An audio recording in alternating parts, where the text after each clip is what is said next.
नमस्कार दोस्तों, welcome to my YouTube channel. आज मैं आप सभी लोगों को हिंदी में अलंकार से संबंधित महत्वपूर्ण क्वेश्चन बताऊंगी जो हर कंपटीशन की परीक्षा में पूछे जाते हैं। देखिए दोस्तों, जैसे हमारे यहाँ सभी जो क्वेश्चन हैं यह यूपी टीजीटी, यूपी बीएड और यूपी SSSC से संबंधित सभी कंपटीशन की परीक्षाओं में SSC GD हुआ, ग्रुप डी है और सभी कंपटीशन की परीक्षा में पूछे जाते हैं। तो आप लोग हमारे इस वीडियो को जरूर देखें। तो देखिए, हमारा पहला है कि निम्न में से कौन सा अर्थालंकार है। निम्न में से कौन सा अर्थालंकार है। हमारा ऑप्शन नंबर ए है श्लेष, ऑप्शन नंबर बी है यमक, ऑप्शन नंबर सी है वक्रोक्ति और ऑप्शन नंबर डी है रूपक। तो देखिए दोस्तों, अलंकार के दो भेद होते हैं। अलंकार पहले किसे कहते हैं हम आप लोग को बताएंगे। तो काव्य की शोभा बढ़ाने वाले तत्वों या उपकरणों को अलंकार कहते हैं। काव्य की शोभा बढ़ाने वाले तत्वों या उपकरणों को अलंकार कहते हैं। अलंकार के मुख्यतः दो भेद होते हैं। नंबर 1 शब्दालंकार और नंबर 2 अर्थालंकार। तो देखिए दोस्तों, शब्दालंकार वह होता है जहाँ पर शब्दों के माध्यम से काव्य में शोभा बढ़ाई जाए। जहाँ पे काव्य में शोभा शब्दों के माध्यम से बढ़ाई जाए वहाँ पे शब्दालंकार होता है। और अर्थालंकार वह अलंकार होता है जहाँ पर अर्थों के माध्यम से काव्य में शोभा बढ़ाई जाए। तो फिर देखिए दोस्तों, शब्दालंकार के भी 3 भेद होते हैं और अर्थालंकार के भी 3। तो शब्दालंकार के अनुप्रास, यमक और श्लेष अलंकार होते हैं। और जो हमारा अर्थालंकार होता है उसका प्रकार उपमा, उत्प्रेक्षा और रूपक। तो इसमें हमारा जो रूपक अलंकार है यह अर्थालंकार का भेद हो जाएगा। हमें इसमें कहा है कि निम्न में से कौन सा अर्थालंकार है। तो दोस्तों, जो रूपक अलंकार है वह अर्थालंकार है। तो इसका right answer option number D रूपक अलंकार हो जाएगा। फिर दोस्तों, हमारा अगला है अजय तरियोना ही रहो श्रुति सेवत इक रंग में कौन सा अलंकार है। हमारा ऑप्शन नंबर ए श्लेष अलंकार, ऑप्शन नंबर बी है रूपक अलंकार, ऑप्शन नंबर सी है उपमा अलंकार और ऑप्शन नंबर डी है उत्प्रेक्षा अलंकार। तो देखिए दोस्तों, अजय तरियोना ही रहो श्रुति सेवत इक रंग में कौन सा अलंकार है। तो इसमें श्लेष अलंकार है। तो इसका right answer option number A श्लेष अलंकार हो जाएगा। फिर देखिए दोस्तों, हमारा अगला है उदित उदय गिरी मंच पर रघुवर बाल पतंग विकसे संत सरोज सब हर्षे लोचन भृंग। उदित उदय गिरी मंच पर रघुवर बाल पतंग विकसे संत सरोज सब हर्षे लोचन भृंग। उपयुक्त पंक्तियों में कौन सा अलंकार है। हमारा ऑप्शन नंबर ए उपमा अलंकार, ऑप्शन नंबर बी है रूपक अलंकार, ऑप्शन नंबर सी है उत्प्रेक्षा अलंकार और ऑप्शन नंबर डी है दृष्टांत अलंकार। तो देखिए दोस्तों, उदित उदय गिरी मंच पर रघुवर बाल पतंग विकसे संत सरोज सब हर्षे लोचन भृंग, इसमें रूपक अलंकार है। तो इसका right answer option number B रूपक अलंकार हो जाएगा। फिर दोस्तों, हमारा अगला है चरण कमल बंधु हरिराई में कौन सा अलंकार है। चरण कमल बंधु हरिराई में कौन सा अलंकार है। हमारा ऑप्शन नंबर ए है यमक अलंकार, ऑप्शन नंबर बी है रूपक अलंकार, ऑप्शन नंबर सी है श्लेष अलंकार और ऑप्शन नंबर डी है अनुप्रास अलंकार। तो देखिए दोस्तों, चरण कमल बंधु हरिराई में रूपक अलंकार है। चरण कमल बंधु हरिराई में रूपक अलंकार है। तो इसका right answer option number B रूपक अलंकार हो जाएगा। फिर दोस्तों, हमारा अगला फिर देखिए मुख रूपी चांद पर राहु भी धोखा खा गया पंक्तियों में कौन सा अलंकार है। मुख रूपी चांद पर राहु भी धोखा खा गया प्रस्तुत पंक्तियों में कौन सा अलंकार है। हमारा ऑप्शन नंबर ए है श्लेष अलंकार, ऑप्शन नंबर बी है वक्रोक्ति अलंकार, ऑप्शन नंबर सी है उपमा अलंकार और ऑप्शन नंबर डी है रूपक अलंकार। तो देखिए दोस्तों, मुख रूपी चांद पर राहु भी धोखा खा गया इस पंक्तियों में रूपक अलंकार है। तो इसका right answer option number D रूपक अलंकार हो जाएगा। फिर दोस्तों, हमारा अगला है मुख कमल समीप सजे थे दो किसलय दल पुराइन में के उपयुक्त पंक्तियों में कौन सा अलंकार है। मुख कमल समीप सजे थे दो किसलय दल पुराइन के उपयुक्त पंक्तियों में कौन सा अलंकार है। हमारा ऑप्शन नंबर ए है रूपक अलंकार, ऑप्शन नंबर बी है अतिशयोक्ति अलंकार, ऑप्शन नंबर सी है उत्प्रेक्षा अलंकार और ऑप्शन नंबर डी है उपमा अलंकार। तो देखिए दोस्तों, मुख कमल समीप सजे थे दो किसलय दल पुराइन के इस पंक्तियों में रूपक अलंकार है। तो इसका राइट आंसर ऑप्शन नंबर ए रूपक अलंकार हो जाएगा। फिर दोस्तों हमारा अगला है नील परिधान बीच सुकुमार, खुल रहा मृदुर अधखुला अंग, खिला हो ज्यों बिजली का फूल, मेघ बन बीच गुलाबी रंग। इन पंक्तियों में कौन सा अलंकार है? हमारा पंक्ति दिया है कि नील परिधान बीच सुकुमार, खुला रहा मृदुल अधखुला अंग, खिला हो ज्यों बिजली का फूल, मेघ बन बीच गुलाबी रंग। इन पंक्तियों में कौन सा अलंकार है? हमारा ऑप्शन नंबर ए उत्प्रेक्षा अलंकार, ऑप्शन नंबर बी है श्लेष अलंकार, ऑप्शन नंबर सी है रूपक अलंकार और ऑप्शन नंबर डी है उपमा अलंकार।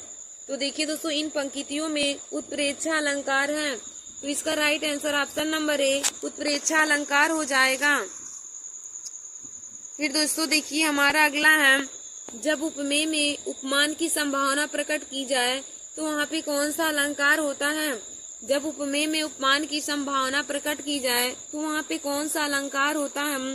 हमारा ऑप्शन नंबर ए उपमा अलंकार, ऑप्शन नंबर बी है रूपक अलंकार, ऑप्शन नंबर सी है दीपक अलंकार और ऑप्शन नंबर डी है उत्प्रेक्षा अलंकार। तो देखिए दोस्तों जब उपमेय में उपमान की संभावना प्रकट की जाए तो वहाँ पे उत्प्रेक्षा अलंकार होता है। जब उपमेय में उपमान की संभावना प्रकट की जाए तो वहाँ पे उत्प्रेक्षा अलंकार होता है, तो इसका right answer option number D उत्प्रेक्षा अलंकार हो जाएगा। फिर दोस्तों हमारा अगला है पीपर पात सरिस मंडोला में मन क्या है? पीपर पात सरिस मंडोला में मन क्या है? हमारा ऑप्शन नंबर ए है उपमेय, ऑप्शन नंबर बी है उपमान, ऑप्शन नंबर सी है वाचक और ऑप्शन नंबर डी है धर्म। तो देखिए दोस्तों पीपर पात सरिस मंडोला में मन जो है यह उपमेय है, तो इसका राइट आंसर ऑप्शन नंबर ए उपमेय हो जाएगा। पीपर पात सरिस मंडोला में मन जो है यहाँ पर उपमेय है, तो इसका राइट आंसर ऑप्शन नंबर ए उपमेय हो जाएगा। फिर देखिए दोस्तों हमारा अगला है बिनु पद चले सुने बिनु काना, कर बिनु कर्म करे विधिनाना में कौन सा अलंकार है? हमारा दिया है कि बिनु पद चले सुने बिनु काना, कर बिनु कर्म करे विधुनाना में कौन सा अलंकार है?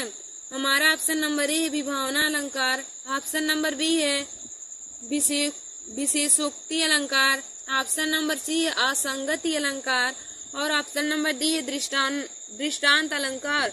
तो देखिए दोस्तों बिनु पद चले सुने बिनु काना, कर बिनु कर्म करे विधुनाना, इसमें हमारा जो है विभावना अलंकार है। जो पंक्ति दिया है बिनु पद चले सुने बिनु काना, कर बिनु कर्म करे विधुनाना, इसमें विभावना अलंकार है, तो इसका right answer option number A विभावना अलंकार हो जाएगा। फिर दोस्तों हमारा अगला है जहाँ कारण बिना कार्य की उत्पत्ति होती है वहाँ कौन सा अलंकार होता है? जहाँ बिना कारण के कार्य की उत्पत्ति होती है वहाँ पर कौन सा अलंकार होता है?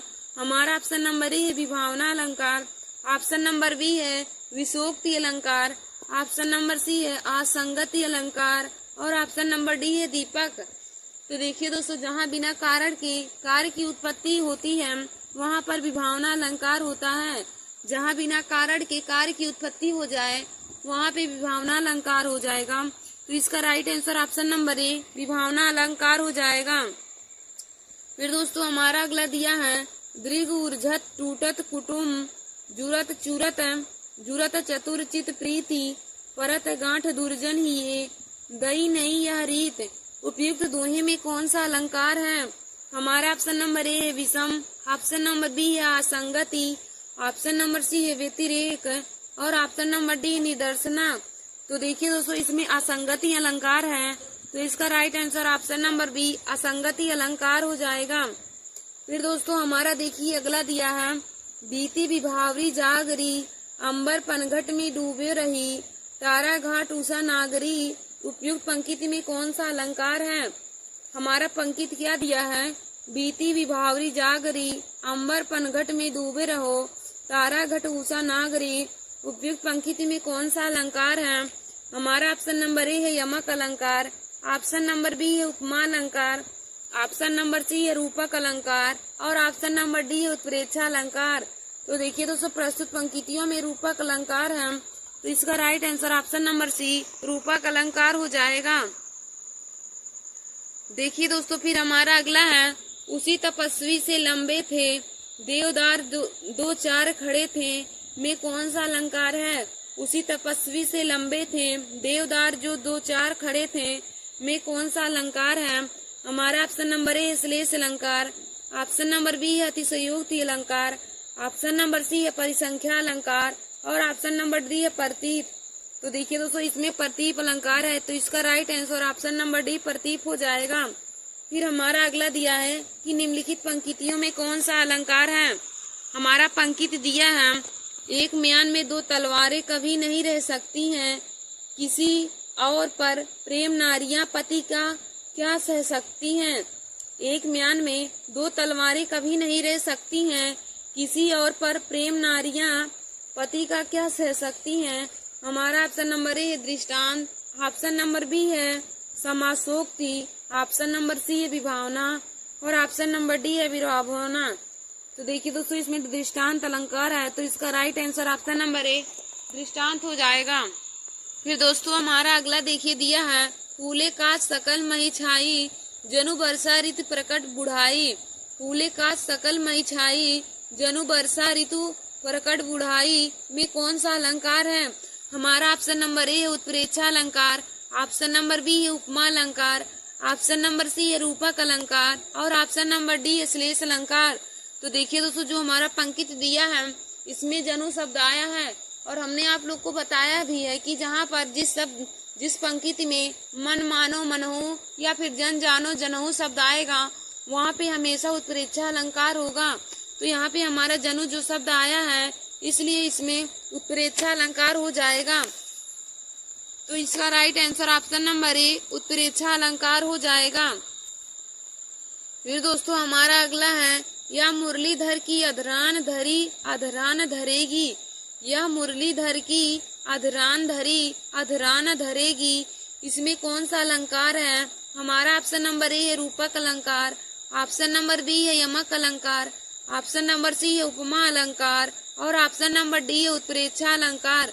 तो देखिए दोस्तों, यह मुरलीधर की अधरान धरी अधरान धरेगी, इसमें यमक अलंकार है, तो इसका right answer option number B यमक अलंकार हो जाएगा। फिर दोस्तों हमारा अगला है, पराधीन जो जन नहीं स्वर्ग नरक का हेतु, पराधीन जो जन नहीं स्वर्ग नरक का हेतु, उपयुक्त पंक्तियों में कौन सा अलंकार है? हमारा ऑप्शन नंबर ए है अनुप्रास अलंकार, ऑप्शन नंबर बी है यमक अलंकार, ऑप्शन नंबर सी है श्लेष अलंकार और ऑप्शन नंबर डी है उपमा अलंकार। तो देखिए दोस्तों, इस पंक्तियों में अनुप्रास अलंकार है, तो इसका राइट आंसर ऑप्शन नंबर ए अनुप्रास अलंकार हो जाएगा।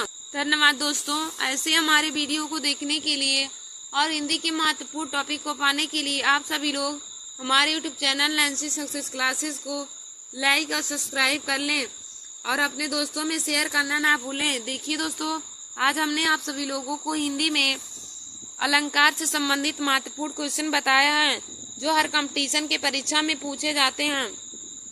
धन्यवाद दोस्तों। नमस्कार दोस्तों, welcome to my YouTube channel. आज मैं आप सभी लोगों को हिंदी में अनेक शब्दों से संबंधित एक शब्द बताऊंगी। देखिए दोस्तों, उससे संबंधित महत्वपूर्ण क्वेश्चन जो हर कंपटीशन की परीक्षाओं में पूछे जाते हैं। जैसे हमारा देखिए दोस्तों, यूपीपी हुआ, एसएससी जीडी है, ग्रुप डी है और सभी कंपटीशन की परीक्षा जिनमें हिंदी आता है तो उनके लिए आज का हमारा यह वीडियो बहुत ही महत्वपूर्ण है। तो आइए दोस्तों, हम उससे संबंधित आप सभी लोगों को महत्वपूर्ण क्वेश्चन बताएंगे जो हर कंपटीशन की परीक्षा में पूछा जाता है। तो हमारा पहला क्वेश्चन है, जो अच्छे कुल में उत्पन्न हुआ हो, जो अच्छे कुल में उत्पन्न हुआ हो, इस शब्द समूह के लिए एक शब्द क्या है? जो अच्छे कुल में उत्पन्न हुआ हो, इस शब्द समूह के लिए एक शब्द क्या है? हमारा ऑप्शन नंबर ए है कुलीन, ऑप्शन नंबर बी है समृद्ध, ऑप्शन नंबर सी है धनी और ऑप्शन नंबर डी है कृपण। तो देखिए दोस्तों, जो अच्छे कुल में उत्पन्न हुआ हो उसे हम कुलीन बोलते हैं। जो अच्छे कुल में उत्पन्न हुआ हो उसे हम कुलीन बोलते हैं। तो इसका राइट आंसर ऑप्शन नंबर ए कुलीन हो जाएगा। फिर देखिए दोस्तों, हमारा अगला क्वेश्चन है, मदिरा पीने का प्याला के लिए एक शब्द क्या है? मदिरा पीने का प्याला के लिए एक शब्द क्या है? हमारा ऑप्शन नंबर ए है चश्म, ऑप्शन नंबर बी है चस्क, ऑप्शन नंबर सी है चस्क और ऑप्शन नंबर डी है चषक। तो देखिए दोस्तों, मदिरा पीने का प्याला के लिए एक शब्द चस्क हो जाएगा। मदिरा पीने के प्याला के लिए एक शब्द चस्क हो जाएगा। तो इसका right answer option number D चस्क हो जाएगा। फिर देखिए दोस्तों, हमारा अगला क्वेश्चन है, जो स्त्री के वशीभूत है, जो स्त्री के वशीभूत है के लिए एक शब्द क्या हो जाएगा। हमारा नंबर 1 है स्त्री प्रेमी, ऑप्शन नंबर बी है अस्त्रैण, ऑप्शन नंबर सी है स्त्रियोचित और ऑप्शन नंबर डी है प्रियावशी। तो देखिए दोस्तों, जो स्त्रियों के वशीभूत है उसके लिए एक शब्द है स्त्रैण हो जाएगा। तो इसका right answer option number B स्त्रैण हो जाएगा। फिर दोस्तों देखिए, हमारा अगला क्वेश्चन है, सवाल जवाब बहस हुज्जत या दिए गए उत्तर पर उत्तर के लिए एक शब्द क्या होगा। सवाल जवाब या बहस हुज्जत या दिए गए उत्तर पर उत्तर के लिए एक शब्द क्या होगा। हमारा ऑप्शन नंबर ए है उत्तरापेक्षी, ऑप्शन नंबर बी है उत्तरण, ऑप्शन नंबर सी है प्रति उत्तर और ऑप्शन नंबर डी है उत्तरोत्तर। तो देखिए दोस्तों, सवाल जवाब बहस हुज्जत या दिए गए उत्तर पर उत्तर के लिए एक शब्द प्रति उत्तर हो जाएगा। तो इसका right answer option number C प्रति उत्तर हो जाएगा। फिर देखिए दोस्तों, हमारा अगला क्वेश्चन है, वह कन्या जिसके साथ विवाह का वचन दिया गया हो, वह कन्या जिसके साथ विवाह का वचन दिया गया हो के लिए एक शब्द क्या होगा। हमारा ऑप्शन नंबर ए है वाग्यदत्ता, ऑप्शन नंबर बी है वाग्यदान, ऑप्शन नंबर सी है वाग्यबद्ध और ऑप्शन नंबर डी है वाग्यवद्ध। तो देखिए दोस्तों, वह कन्या जिसके साथ विवाह का वचन दिया गया हो के लिए एक शब्द वाग्यदत्ता हो जाएगा। तो इसका right answer option number A वाग्यदत्ता हो जाएगा। फिर देखिए दोस्तों, हमारा अगला क्वेश्चन है, ऐसी जीविका जिसका कुछ ठीक ठिकाना ना हो, ऐसी जीविका जिसका कुछ ठीक ठिकाना ना हो के लिए एक शब्द क्या है। हमारा ऑप्शन नंबर ए है आकाश कुसुम, ऑप्शन नंबर बी है आकाश वृत्ति, ऑप्शन नंबर सी है आकाश सलील और ऑप्शन नंबर डी है आकाश फल। तो देखिए दोस्तों, ऐसी जीविका जिसका कुछ ठीक ठिकाना ना हो उसके लिए एक शब्द है आकाश वृत्ति हो जाएगा। तो इसका right answer option number B आकाश वृत्ति हो जाएगा। फिर दोस्तों, हमारा अगला क्वेश्चन है, मर्दासन अवस्था के लिए एक शब्द क्या है। मर्दासन अवस्था के लिए एक शब्द क्या है। हमारा ऑप्शन नंबर ए है मैमर्त, ऑप्शन नंबर बी है मुमुक्षु, ऑप्शन नंबर सी है मृतगामी और ऑप्शन नंबर डी है निर्विकारी। तो देखिए दोस्तों, मर्दासन अवस्था के लिए एक शब्द मुमुक्षु होता है। मर्दासन अवस्था के लिए एक शब्द मुमुक्षु होता है। तो इसका right answer option number B मुमुक्षु हो जाएगा। फिर देखिए दोस्तों, हमारा अगला क्वेश्चन है, जिसे अपनी जगह से अलग कर दिया गया हो, जिसे अपनी जगह से अलग कर दिया गया हो के लिए एक शब्द क्या है। हमारा ऑप्शन नंबर ए विस्थापित, ऑप्शन नंबर बी है अवस्थापित, ऑप्शन नंबर सी है संस्थापित और ऑप्शन नंबर डी है संस्थाजित। तो देखिए दोस्तों, जिसे अपनी जगह से अलग कर दिया गया हो के लिए एक शब्द विस्थापित होगा। तो इसका राइट आंसर ऑप्शन नंबर ए विस्थापित हो जाएगा। फिर दोस्तों देखिए, हमारा अगला क्वेश्चन है, बुरे उद्देश्य से की गई गुप्त मंत्रण के लिए एक शब्द क्या है। बुरे उद्देश्य से की गई गुप्त मंत्रण के लिए एक शब्द क्या है। हमारा ऑप्शन नंबर ए है दुर्तिक्रम, ऑप्शन नंबर बी है दुर्धिकम, ऑप्शन नंबर सी है दुर्भिसंधि और ऑप्शन नंबर डी है दुर्भियोजन। तो देखिए दोस्तों, बुरे उद्देश्य से की गई गुप्त मंत्रण के लिए एक शब्द दुर्भिसंधि होगा। तो इसका right answer option number C दुर्भिसंधि हो जाएगा। फिर देखिए दोस्तों, हमारा अगला क्वेश्चन है, जो इंद्र पर विजय प्राप्त कर चुका हो, जो इंद्र पर विजय प्राप्त कर चुका हो। हमारा ऑप्शन नंबर ए है इंद्रजेय, ऑप्शन नंबर बी है इंद्रु, ऑप्शन नंबर सी है इंद्रजीत और ऑप्शन नंबर डी है जितेंद्री। तो देखिए दोस्तों, जो इंद्र पर विजय प्राप्त कर चुका हो उसे इंद्रजीत कहते हैं। जो इंद्र पर विजय प्राप्त कर चुका हो उसे इंद्रजीत कहते हैं। तो इसका right answer option number C Indrajit हो जाएगा। फिर दोस्तों, हमारा अगला क्वेश्चन है, उच्च कुल में पैदा व्यक्ति, उच्च कुल में पैदा व्यक्ति। हमारा ऑप्शन नंबर ए है धनी, ऑप्शन नंबर बी है स्वर्ण, ऑप्शन नंबर सी है श्रेष्ठ और ऑप्शन नंबर डी है कुलीन। तो देखिए दोस्तों, उच्च कुल में पैदा व्यक्ति को हम कुलीन बोलते हैं। उच्च कुल में पैदा व्यक्ति को कुलीन बोलते हैं। तो इसका right answer option number D कुलीन हो जाएगा। फिर देखिए दोस्तों, हमारा अगला क्वेश्चन है, सख्य भाव मिश्रित अनुराग को कहते हैं। सख्य भाव मिश्रित अनुराग को कहते हैं। उपयुक्त शब्द का चयन करें। हमारा ऑप्शन नंबर ए है प्रेम, ऑप्शन नंबर बी है स्नेह, ऑप्शन नंबर सी है सख्य भाव और ऑप्शन नंबर डी है परिणय। तो देखिए दोस्तों, सख्य भाव मिश्रित अनुराग को परिणय बोलते हैं। तो इसका right answer option number D परिणय हो जाएगा। फिर देखिए दोस्तों, हमारा अगला क्वेश्चन है, जहां लोगों का मिलन हो एक शब्द के क्रम में सही विकल्प चुनिए। जहां लोगों का मिलन हो एक शब्द के लिए सही क्रम चुनिए। हमारा ऑप्शन नंबर ए है मेला, ऑप्शन नंबर बी है भीड़, ऑप्शन नंबर सी है सम्मेलन और ऑप्शन नंबर डी है सम्मिलन। तो देखिए दोस्तों, जहां लोगों का मिलन हो उसे हम भीड़ बोलते हैं। तो इसका right answer option number B भीड़ हो जाएगा। फिर हमारा अगला क्वेश्चन है, जो कानून के विरुद्ध हो, जो कानून के विरुद्ध हो उपयुक्त शब्द का चयन करें। हमारा ऑप्शन नंबर ए है वैधानिक, ऑप्शन नंबर बी है संवैधानिक, ऑप्शन नंबर सी है निरुद्ध है और ऑप्शन नंबर डी है अवैध। तो देखिए दोस्तों, जो कानून के विरुद्ध हो उसे हम अवैध बोलते हैं।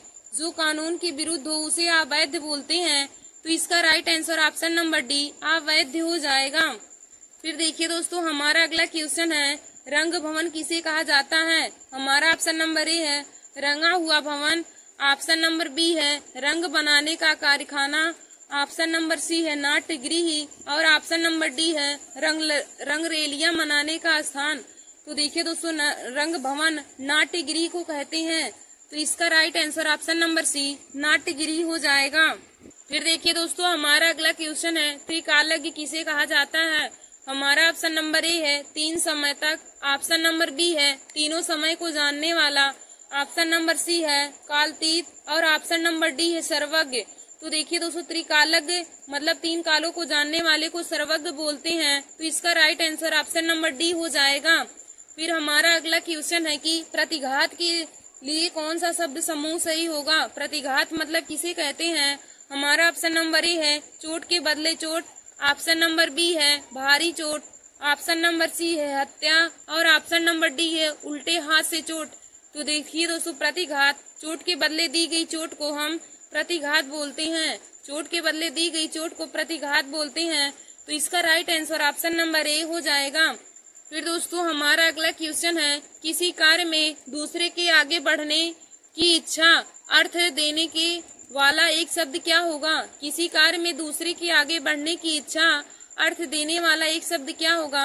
हमारा ऑप्शन नंबर ए है स्पर्धा, ऑप्शन नंबर बी है ईर्ष्या, ऑप्शन नंबर सी है प्रतिस्पर्धा और ऑप्शन नंबर डी है अग्रेसणा। तो देखिए दोस्तों, किसी कार्य में दूसरे के आगे बढ़ने की इच्छा को प्रतिस्पर्धा बोलते हैं। तो इसका right answer option number C प्रतिस्पर्धा हो जाएगा। फिर देखिए दोस्तों, हमारा अगला क्वेश्चन है, जो देखने में प्रिय लगता हो, जो देखने में प्रिय लगता हो वाक्यांश के लिए एक शब्द क्या होगा। हमारा ऑप्शन नंबर ए है समदर्शी, ऑप्शन नंबर बी है प्रियदर्शी, ऑप्शन नंबर सी है प्रियपात्र और ऑप्शन नंबर डी है दर्शन प्रिय। तो देखिए दोस्तों, जो देखने में प्रिय लगता हो उसे हम प्रियदर्शी बोलते हैं। तो इसका right answer option number B प्रियदर्शी हो जाएगा। फिर हमारा अगला क्वेश्चन है, जिसका कोई आश्रय ना हो, जिसका कोई आश्रय ना हो। हमारा ऑप्शन नंबर ए है निराश्रय, ऑप्शन नंबर बी है सदाश्रय, ऑप्शन नंबर सी है प्राश्रित और ऑप्शन नंबर डी है आश्रित। तो देखिए दोस्तों, जिसका कोई आशय ना हो उसे निराशय बोलते हैं। जिसका कोई आशय ना हो उसे निराशय बोलते हैं। तो इसका right answer option number A निराशय हो जाएगा। फिर दोस्तों देखिए, हमारा अगला क्वेश्चन है, किए हुए उपकार को ना मानने वाला, किए हुए उपकार को ना मानने वाला। हमारा ऑप्शन नंबर ए है निकृष्ट, ऑप्शन नंबर बी है कृतार्थ, ऑप्शन नंबर सी है कृतज्ञ और ऑप्शन नंबर डी है कृतज्ञ। तो देखिए दोस्तों, किए हुए उपकार को ना मानने वाले को हम कृतज्ञ बोलते हैं। किए हुए उपकार को ना मानने वाले को कृतज्ञ बोलते हैं। तो इसका right answer option number D कृतज्ञ हो जाएगा। फिर देखिए दोस्तों, हमारा अगला क्वेश्चन है, जिसे सबसे पहले गिनना उचित हो, जिसे सबसे पहले गिनना उचित हो। हमारा ऑप्शन नंबर ए है अग्रगण, ऑप्शन नंबर बी है आगढ़, ऑप्शन नंबर सी है अनगिनत और ऑप्शन नंबर डी है अगणित। तो देखिए दोस्तों, जिसे सबसे पहले गिनना उचित हो उसे अग्रगण बोलते हैं। तो इसका right answer option number A अग्रगण हो जाएगा। फिर देखिए दोस्तों, हमारा अगला क्वेश्चन है, जिसका कोई आकार ना हो। जिसका कोई आकार ना हो।